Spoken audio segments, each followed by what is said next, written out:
అంటే ఇష్టపూర్వకంగా ప్రేమించి పెళ్లి చేసుకుంటున్నారు కదా. అదేదో మొదట్లోనే చేయొచ్చుగా, ఇప్పటిదాకా ఎందుకు వెయిట్ చేశారు? వాళ్ళ సమయం సందర్భం. బీజేపీ వాళ్ళు కిషోర్ గారు వాళ్ళ వ్యూహం దీర్ఘకాలిక ప్రయోజనాలే ఉంటాయి, తాత్కాలిక ప్రయోజనాలు ఉండవు, దీర్ఘకాలికంగా ప్రయోజనాలు. ఓకే. 1% ఆంధ్రప్రదేశ్లో ముఖ్యంగా దక్షిణ భారతదేశంలో పాగాయాలని చూస్తున్నారు. పూర్తి పొలిటీషియన్స్ బీజేపీ. ఒకప్పుడు విధానాలు, ఒకప్పుడు ఆలోచన వేరు. ఇప్పుడంతా మోదీమయం, అమిత్ షా వ్యూహం. తెర వెనక సమర్థవంతమైన టీం ఉంది అక్కడ. దాన్ని ఎదుర్కొనే సత్తా కాంగ్రెస్ పార్టీలో లేదు. ఓకే. కాబట్టి రాష్ట్రాలు ఒక్కొక్కటి అట్లా 21 రాష్ట్రాలు వాళ్ళ చేతిలో ఉండిపోయినాయి. ఇప్పుడు దక్షిణ భారతదేశం మీద దృష్టి పెట్టారు అంతే. అక్కడ సమయం సందర్భాన్ని బట్టి ఒకప్పుడు 7 సంవత్సరాల క్రితం ఏదైతే చంద్రబాబు నాయుడు గారు ఆయన మాట తొందరపడి అన్నాడో మోదీ గారిని వాళ్ళు మనసులో పెట్టుకున్నారు. అందుకనే 2 రోజులు వెయిట్ చేయించారు. మీరు గమనించారు లేదా? అవును, ఢిల్లీలో వెయిట్ చేశారు ఆయన. నైట్ దాకా వెయిట్ చేయించారు లేదా? అవును, వాళ్ళు వెయిట్ చేయించే ముందు పొత్తురికి వెళ్ళారు అంతే. కానీ ఈ పొత్తుల్లో క్రియాశీలకంగా పాత్ర పోషించింది పవన్ కళ్యాణే. ఆయన చెప్పాడు కాబట్టి ఆయన కూడా అన్నాడు కదా సదస్సుల్లో, నేను అనేక చివాట్లు తిన్నాను, మానసిక క్షోభ అనుభవించాను ఈ పొత్తు కోసం అన్నాడు.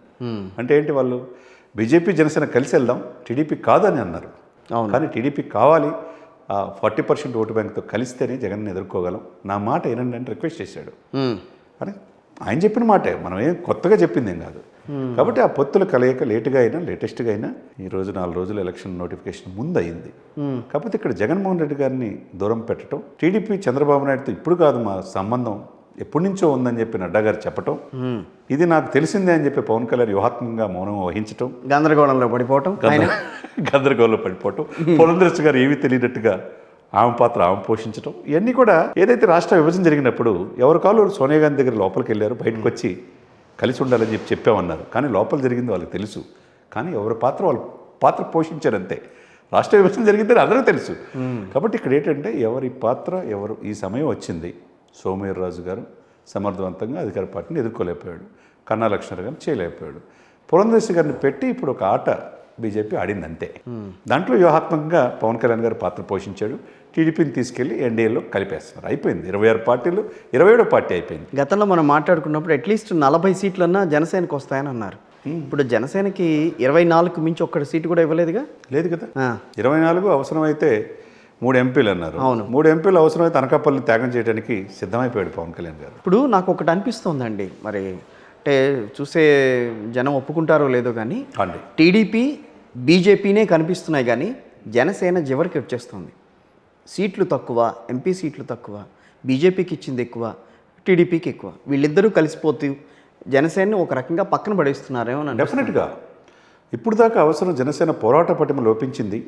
జనసేన లేనిదే ముందుకెళ్ళలేమని ఆలోచించిన టీడీపీకి ఇప్పుడు అవకాశం అందిపుచ్చుకొని ముందుకెళ్తుంది బీజేపీతో కలిసి.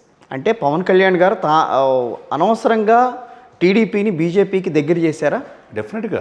అంటే ఎవరెవరుకున్నా కాదనుకున్నా, మనల్ని అభిమానులు తిట్టుకున్నా ఉన్నదన్నట్టు చెప్పడం మంచిదే. అంతే కదా. నిజం నిలకడగా తెలియదు అన్నట్టు ఈ రోజు కాకపోతే రేపు తేల్చుకోవాల్సిందే. దీంట్లో ఎవరు అసలుకి జగన్మోహన్ రెడ్డి గారిని ఎదుర్కొంది ధీరోదత్తంగా ఎవరండి? క్షేత్రస్థాయిలో మనలో మనం ఆడుకుందాం. స్థానిక సంస్థలో పోటీ చేయలేని, కేడర్ ధైర్యం చేయలేని టీడీపీ కాదని జనసేన నిలబడి, క్షేత్రస్థాయిలో జగన్మోహన్ రెడ్డి గారు డి విధంగా లోపాలను ఎత్తి చూపించింది ఎవరు? జనసేన. ఎక్కడ రోడ్లు లేవు, మద్యం ఏర్లైపోతుంది, ఎక్కడికిక్కడ వాలంటీర్ వ్యవస్థ చోటున దాని మీద గొడవ చేసింది జనసేన. వారాహి వేదికగా ఆయనే మాట్లాడాడు. 34 సీట్లు ఉభయ గోదావరి జిల్లాలో ఒక్క సీటు కూడా రానిదని మాట్లాడింది కూడా ఆయనే. ఆ ధైర్యం టీడీపీ చేసిందా? ఒకానొక టైంలో నిన్న మొన్న వైఎస్ఆర్ కాంగ్రెస్ పార్టీకి సంబంధించిన పెద్దవాళ్ళు మాట్లాడారు. ఒకప్పుడు జనసేనతో మేము కలిసిద్దామన్న ఆలోచన కూడా చేశామని చెప్పని అంటున్నారు. డెఫినెట్గా అది ప్రశాంత్ కిషోర్ చెప్పాడు, సజ్జల గారు చెప్పారు. వాస్తవం 2019లో మేము కలిసి వెళ్దాం అనుకున్నాము. కానీ ఆయన మాట్లాడిన దానికి మేము ఒప్పుకోలేకపోయాం. కానీ అప్పుడు కొంచెం దీనికంటే బెటర్గా ఉందేమో సిచ్యువేషన్. డెఫినెట్గా ఉండేది కదా. 2019లో ఆఫర్ కొంచెం బెటర్గా ఉండేదేమో. డెఫినెట్గా ఉండేది. అప్పుడు ఇన్విటబుల్ సిచ్యువేషన్. 2014లో ఓడిపోయాడు. ఇంకా ఓడిపోవడానికి సిద్ధంగా లేడు జగన్. కాకపోతే అన్ని అస్త్రాలు కూడా ఆయన ప్రయత్నం చేశాడు. చివరికి పవన్తో కలిసి వెళ్దాం అనుకున్నాడంటే ఆ ప్రపోజల్ ఆయన ఒప్పుకోలా. ఎవరు ఒప్పుకోలా? పవన్ కళ్యాణ్ ఒప్పుకోలా. జరిగింది ఏంది? అధికారంలో ఆయన వచ్చాడు. సరే, అందుకనేగా దత్తపుత్రుడు అన్న మాట బయటికి తీసుకొచ్చి.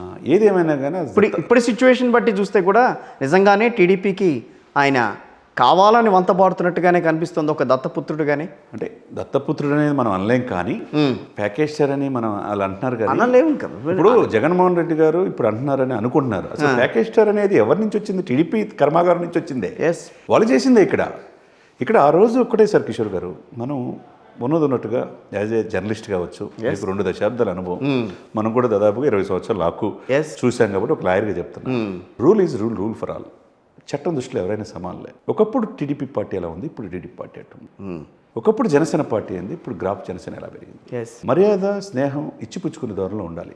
మనం ప్రజారాజ్యం, మా అన్నగారు పెట్టిన రాజ్యం నా ఇష్టం లేకుండా కాంగ్రెస్లో కలిపారనే ఇదితో జనసేన పెట్టాడు. అవును. రేపు మార్చి 24కి 10 సంవత్సరాలు పూర్తవుతుంది. ఆ పార్టీని నమ్ముకొని మీతో లాంగ్ జర్నీ 10 సంవత్సరాలు చేయమంటే చాలామంది యూత్, యంగ్ జనరేషన్స్ మీతో పాటు కలిసి నడవడానికి వచ్చారు. ఇప్పుడు పరిస్థితి ఏంటి? వాస్తవం రూపం అసలు వాళ్ళ ఆలోచన ఎక్కడ పరిగణలోకి తీసుకున్నాడండి ఆయన, పవన్ కళ్యాణ్ గారు? ఎక్కడ తీసుకోలేదు. మొదటి నుంచి అదే కదా ఆలోచన. మొదటి నుంచి టీడీపీతో కలిసే వెళ్ళాలి, జనసేనగా ఎందుకు పైకి తీసుకురాలేకపోయింది మొదటి నుంచి? ఇప్పుడు కరెక్ట్ కార్యకర్తల ప్రాబ్లమా, లేకపోతే మా పవన్ కళ్యాణ్ గారి మైండ్ సెట్ ప్రాబ్లమా, లేకపోతే ఆయన చుట్టూ ఉన్న కోటరీ ప్రాబ్లమా? మూడు విషయాలు మీరు పర్ఫెక్ట్గా చెప్పారు. నేను ఒకటి ఈ 3 డిస్కషన్ చేసుకునే ముందుగా అసలు ఈ పార్టీ ఏ ఉద్దేశంతో పెట్టారు? ఒక థర్డ్ ఆల్టర్నేట్గా ఈ రాష్ట్రానికి రావాలి, సప్రెస్ గ్రూప్స్ 89% రాజ్యాధికార దిశగా వెళ్ళాలి, ఈ రాష్ట్రాన్ని 2 అగ్రవర్ణాలే పరిపాలించకూడదు, ఫలాలు అందరికీ అనుభవించాలని చెప్పింది పవన్ కళ్యాణ్ గారే. యాశించే స్థాయి నుంచి శాసించే స్థాయికి రావాలని చెప్పింది ఆయనే. కులాలు కలిపే సిద్ధాంతాన్ని మనం ముందుకెళ్ళాలని చెప్పింది ఆయనే.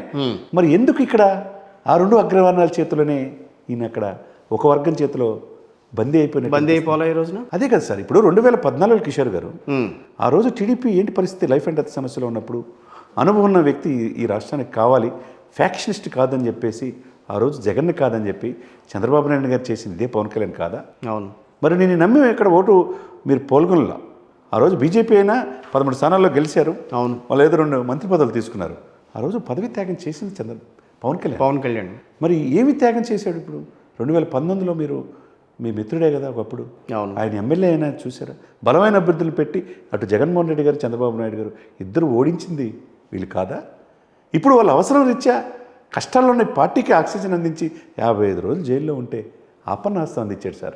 అవును. ఆ రోజున ఈయన ప్రజల్లోకి వెళ్తే 175 స్థానాలు నేను పోటీ చేస్తున్నాను, నన్ను నమ్మండి, నా మీద చంద్రబాబు నాయుడు గారి మీద లాగా 26 కేసులు లేవు, జగన్మోహన్ రెడ్డి మీద లాగా 36 కేసులు లేవు, స్వచ్ఛమైన పరిపాలన అందిస్తాను, నన్ను నమ్మండి అని ఆ రోజే ప్రజల్లోకి వెళ్తే ఈరోజు ముఖ్యమంత్రి ఆయన సార్. ఎందుకు చేయలేపాడు? మీరు అన్నట్టు ఈ 3 పాయింట్లు ఇందాక మళ్ళీ ఇంకొకసారి మనం ఆడుకుందాం.